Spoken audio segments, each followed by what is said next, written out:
ممكن الواحد فيكم الآن عنده 40 سنة ويتفرج في الأفلام والمسلسلات. هذوك الأفلام والمسلسلات نسألكم سؤال برك، شحال يستقام لهم الفيلم؟ ملايير. والمسلسل ملايير. وعلاش تفرج فيه انت مجانا؟ علاش تشوف فيه؟ يدوهم هم بعدهم، هما بعد يدوهم، لأنهم راهم يسوقوا لك أفكار بطريقة لا تشعر بها أنت. شوف نعطيكم مثال ونروحوا للبعيد والفهم يفهم.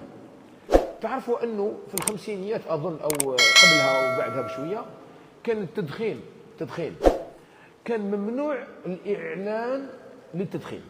يعني الإشهار باش دير إشهار للتدخين ممنوع في أمريكا.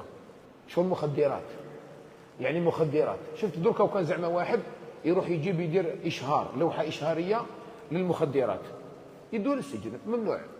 في أمريكا كان ممنوع لو كان دير نتايا الدخان دير له بيبليسيتي، ممنوع. واش داروا؟ دخلوا واحد الطريقة إشهارية في الأفلام في هوليوود. وشنو هي الإشهارية؟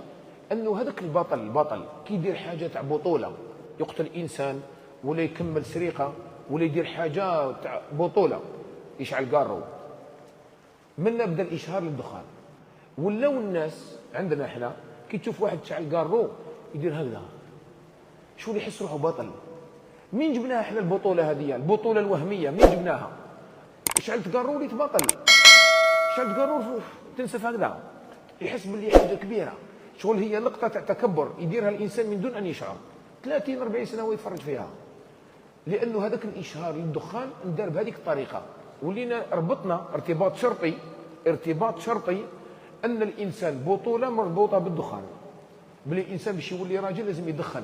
ومن بعد ربطناها الرجولة شحال من حاجة.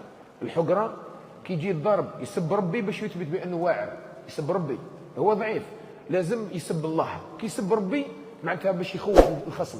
شوفوا شو ربطنا، الشجاعة، الرجولة، بماذا؟ بمعصية الله. ومن بعد ربطنا السكر، نخوف الناس، الوشام، رجلة، القطيع تاع طريق، هذه كلش السجن، كل هذه ربطناها بلي انت راجل ويخافوك الناس. علاه؟ ارتباط شرطي. سوء التغذية، ما تغديناش مليح، حياتنا كامل وحنا نتغداو بالافلام تاع القتل والجريمه، افلام تثير النزوات والشهوات في بناتنا والعلاقات غير الشرعيه، افلام تري لك عادي مرات تخبط راجلها بكف عادي وما يردلهاش عادي، افلام كيف تربي الدياثه في الناس. هذه شفت هذو سنوات ربوا لنا اسره غير ناجحه، ولينا عادي بالنسبه لنا، عادي، امر عادي جدا. فانحرف أبناؤنا بسبب هذه الإهمال الفكري الموجود عندنا في حياتنا. والآن هذوك الناس اللي كانوا يديروا في الأفلام هذه بطلوا، راحوا لحاجة واحدة أخرى، راح يجنيوا جيلا آخر الله لا يوفقهم. ما هو الجيل هذا؟ شفت هذيك لي بلاطو لم يديروهم الآن، يجيبك مرأة ويقول لك أنا ما نعيش، أنا ما نسحقش راجل، نعيش وحدي. الدعوة إلى ماذا؟ إلى العنوسة، الدعوة إلى اللا زواج، اللا أسرة، باش يقطعوا الحياة الاجتماعية.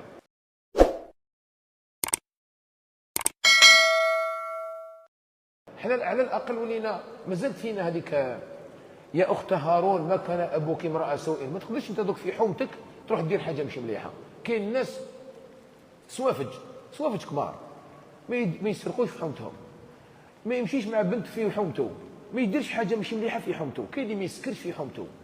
كاين ناس عنده يقول لك خويا الكبير يشوفني.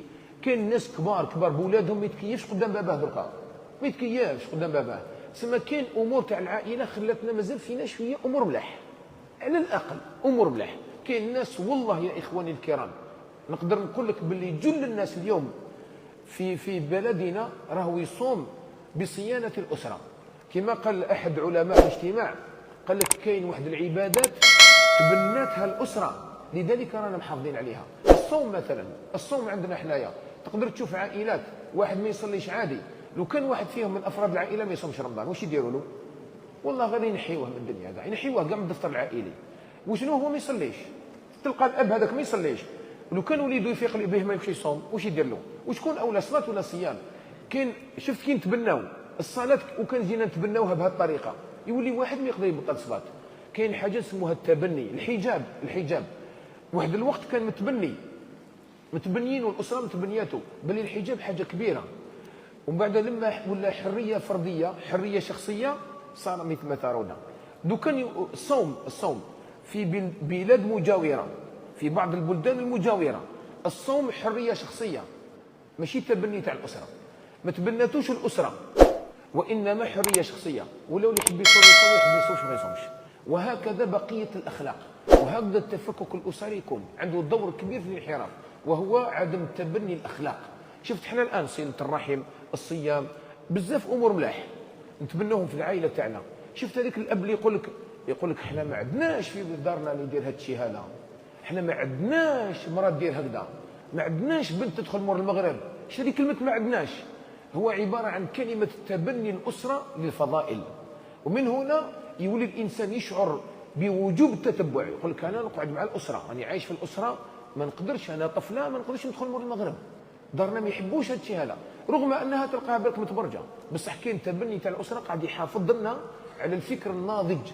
أما الفكر اللي رانا نجيبوا فيه الآن من إعلام، من المؤثرين والمؤثرات الفاسدين والفاسدات، هذاك ما يربيناش أسرة، هذاك هو اللي يعلمنا الانحلال. والله عشنا وشفنا الآن أمهات في 60 سنة، جاني الزوج نتاعها وقال لي المرأة نتاعي، قال لي أنا في 70 وزوجتي في 60 سنة، قالت له يا تليفون ينطلقوا 60 سنة أنت يبقى لك تليفون، 60 سنة ما حبت تلعب بالتليفون، ولات عندها الآن علاقات، ولا 60 سنة. وين الله يستحي منك أن يعذبك؟ الآن ولات تحطت الزوج نتاعها والله غير لحقوا الطلاق وطلقوا، قالت له يا أنا يا تليفون، يعني ما كاش هضره، قالت له ندخل معايا تليفون وندير ونخرج وين نحب ونخرج وين ندير ونعمل والا طلاق بولاد ولادهم الناس. شفت كيف الان لحقنا افكار، شربت الفكره فهدمت اسره باكملها. من اجل ماذا؟ من اجل هذه التغذيه الاعلاميه الفاسده.